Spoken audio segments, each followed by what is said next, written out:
Assalamualaikum dan salam sejahtera semua. Anda perasan tak cuaca kita sekarang ni macam makin pelik kan? Kadang-kadang panas sangat, kadang-kadang pula tiba-tiba je banjir. Jadi hari ini, jom kita bongkar sama-sama misteri di sebalik perubahan cuaca yang berlaku dekat Malaysia ni. Jom kita mulakan dengan satu soalan yang mungkin selalu bermain kat fikiran anda. Kenapa ya cuaca kat Malaysia ni boleh jadi ekstrim sangat? Sekejap panas terik sampai tanah pun kering, sekejap lagi hujan lebat tak berhenti sampai banjir besar.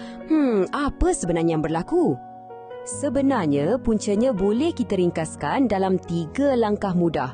Mula-mula, cuaca kita dalam keadaan biasa je, normal.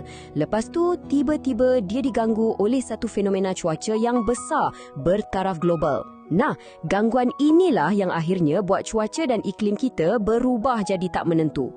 Dan percaya tak, punca utama semua ni berlaku beribu-ribu kilometer jauhnya daripada kita. Semuanya bermula di sini, di tengah-tengah lautan yang paling besar di dunia, iaitu Lautan Pasifik. Macam mana satu tempat yang jauh macam ni boleh bagi kesan kat kita? Jom kita tengok. Okey, sebelum kita cerita pasal benda yang tak normal, kita kena faham dulu keadaan yang normal tu macam mana. Jadi, mari kita selami dulu keadaan biasa di Lautan Pasifik dan macam mana ia sepatutnya membentuk cuaca harian kita di Malaysia.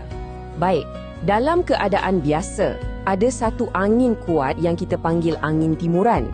Angin ni tugas dia adalah untuk menolak air laut yang panas di permukaan, merentasi Lautan Pasifik, terus ke arah kita di Asia Tenggara. Bila air panas ni berkumpul dekat kawasan kita, ia akan lebih mudah sejat, membentuk awan yang tebal dan akhirnya turunlah hujan yang kita selalu dapat tu. Inilah keadaan normal. Tapi, ada masanya corak angin yang cantik ni terganggu. Bila ia terganggu, muncullah satu fenomena yang kita kenali sebagai El Niño. Jadi, apa itu El Niño? Ringkasnya, El Niño ni adalah keadaan di mana suhu permukaan Lautan Pasifik tu jadi lebih panas daripada biasa. Kesannya untuk kita kat Malaysia sangat besar. Cuaca kita akan jadi panas melampau dan sangat kering, sampai kan boleh membawa kepada musim kemarau yang teruk. Okey, ini kunci dia. Semasa El Niño, angin timuran yang sepatutnya kuat tu, tiba-tiba dia jadi lemah, macam tak larat nak tiup. Akibatnya, kolam air panas yang sepatutnya bawa hujan kepada kita dialihkan arah, menjauhi Malaysia. Dia bergerak ke tengah Lautan Pasifik. Jadinya, kita pun kehilangan sumber utama hujan kita. Kesan El Niño ni memang serius dan kita semua boleh rasa. Mula-mula kita akan hadapi gelombang haba dan kemarau yang panjang. Lepas tu, paras air dekat empangan-empangan kita akan surut mendadak menyebabkan krisis bekalan air. Dan sudah tentu, ini akan merosakkan tanaman-tanaman penting macam padi. Habis semua terjejas. Bukan setakat itu je. Keadaan yang kering kontang ni buatkan risiko kebakaran hutan jadi sangat tinggi. Dan bila ada kebakaran hutan, apa jadi? Jerebu pun jadi makin teruk. Yang paling kita risau, ia membahayakan kesihatan kita. Risiko untuk kena strok haba dan dehidrasi pun meningkat.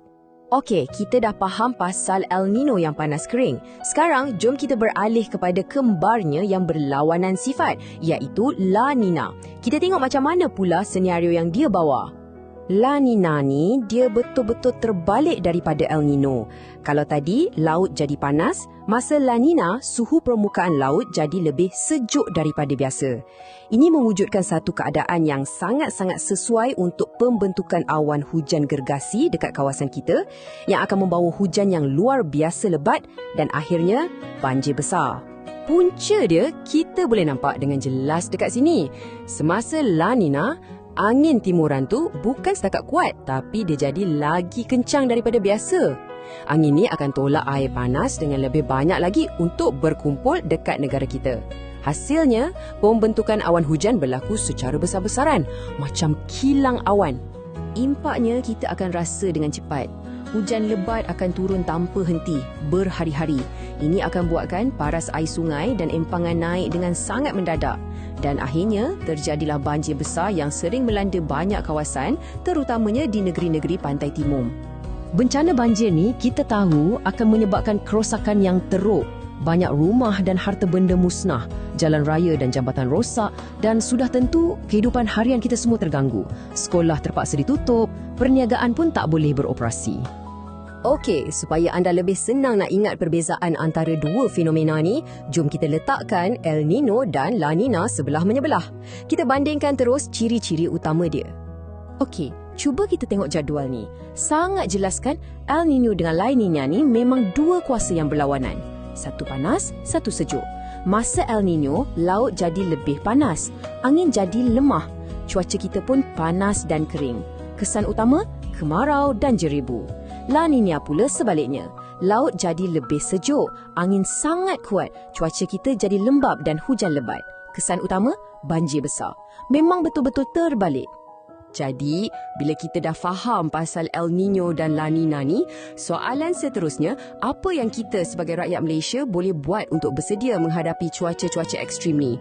Sebenarnya, ada banyak langkah penting yang kita semua boleh mainkan peranan. Contohnya, masa musim kemarau El Nino, kita jimatlah guna air dan elektrik, elakkan pembakaran terbuka. Untuk persediaan La Nina pula, kita pastikan sungai dan longkang kita sentiasa bersih.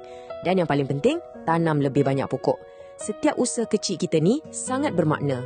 Jadi, sebagai rumusan, ingatlah perkara penting ni.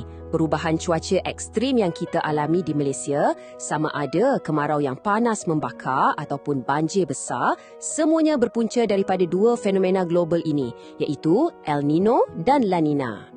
Baiklah, sekarang masa untuk uji sikit kefahaman anda semua. Jom kita buat satu kuis pantas. Dah sedia? Soalan pertama, fenomena yang manakah menyebabkan musim kemarau yang berpanjangan di Malaysia? Adakah A. La Nina, B. El Nino atau C. Monsun Timur Laut? Fikir betul-betul. Ya, tepat sekali. Jawapannya ialah B. El Nino. Ingat, El Nino kawan dengan panas dan kering. Bagus! Dan untuk soalan terakhir, soalan ni kena fikir sikit. Pada pendapat anda, macam mana El Nino boleh bagi kesan kepada bekalan makanan negara kita? Cuba bincangkan dengan kawan-kawan dan guru anda. Terima kasih kerana memberi tumpuan. Kita jumpa lagi dalam sesi yang akan datang.